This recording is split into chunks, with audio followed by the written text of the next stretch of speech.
Hey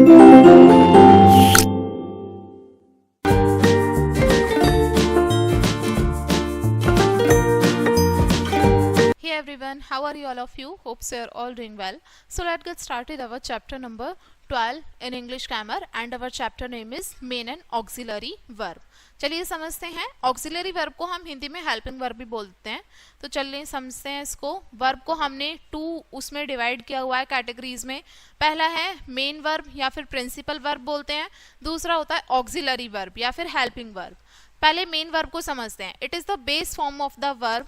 ये verb की हमारी बेस फॉर्म होती है और ये किसके बारे में बताती है कि जो भी एक्शन हो रहा है हमारा, ठीक है, या फिर जो हमारा सब्जेक्ट है वो किस स्टेट में है, किस अवस्था में है, या फिर क्या एक्शन हो रहा है हमारा, इन सभी को दिखाती है कौन? Main verb. और मेन वर्ब जो होती है वो अपने आप में सफिशिएंट होती है क्योंकि एक्शन वर्ड से होते हैं बेसिकली. जैसे he played football, I drive A car, she reads a book. तो ये जो हमारे इसमें हमने पढ़ा जैसे प्लेड, ड्राइव और रीड्स, ये हमारी मेन वर्ब है. इसमें हमने क्या ऐड किया है? डी, ईडी, आईएनजी और टी. इसको ऐड इसलिए क्या है, इसकी फॉर्म का हम मतलब वर्ब की दूसरी फॉर्म में इसको कन्वर्ट कर सकें इसीलिए. ईट, सिट, राइट, पेंट, बिगिन, ये सारे हमारे मेन वर्ब्स के दूसरे एग्जांपल्स हैं जिसमें हम और ईडी कुछ भी ऐड करके हम इससे वर्ब की दूसरी फॉर्म बना सकते हैं. जैसे play, played, read, read, sit, sat, paint, painted, drive, drove, eat, ate, write, road.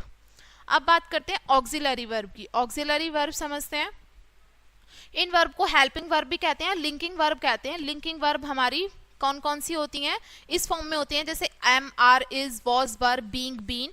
ये सारी हमारी लिंकिंग वर्ब होती हैं जो कि आपस में जोड़ने का काम करती हैं, ठीक है. और जैसे कि जो हमारी वर्ब है हैव, इसको यूज हम कैसे कर सकते हैं? Had, has, will, have, shall, have, do, does, did, ठीक है. इस तरीके से हम इसका फॉर्म चेंज कर सकते हैं और इसको अलग अलग जो हमारा सेंटेंस है वो किस वे में कहना चाह रहा है बात को, उसी के अकॉर्डिंग हम यूज कर सकते हैं. ऑक्सिलरी वर्ब जो होती हैं उनका इस्तेमाल हम टेंस बनाने के लिए, क्वेश्चंस बनाने के लिए, नेगेटिव सेंटेंसेस बनाने के लिए, फॉर्म करने के लिए यूज करते हैं. एग्जाम्पल्स हैं इसके जैसे I am writing an essay, he is running, they are washing their hands, he has given me a pen, we had got a car. अब इस सेंटेंस में जो हमारे दिख रहे हैं आप ब्लू कलर से जो हाईलाइट हो रखे हैं जैसे is, am, are, has, had, ये सारी हमारी ऑक्सिलरी वर्ब हैं या फिर हेल्पिंग वर्ब हैं, ठीक है. तो ये था हमारा चैप्टर एंड आई होप आपको लेसन समझ में आ गया होगा. इसमें हमने मेन वर्ब समझी और ऑक्सिलरी वर्ब समझी. तो चलिए यहीं पे एंड करेंगे वीडियो को एंड थैंक्स.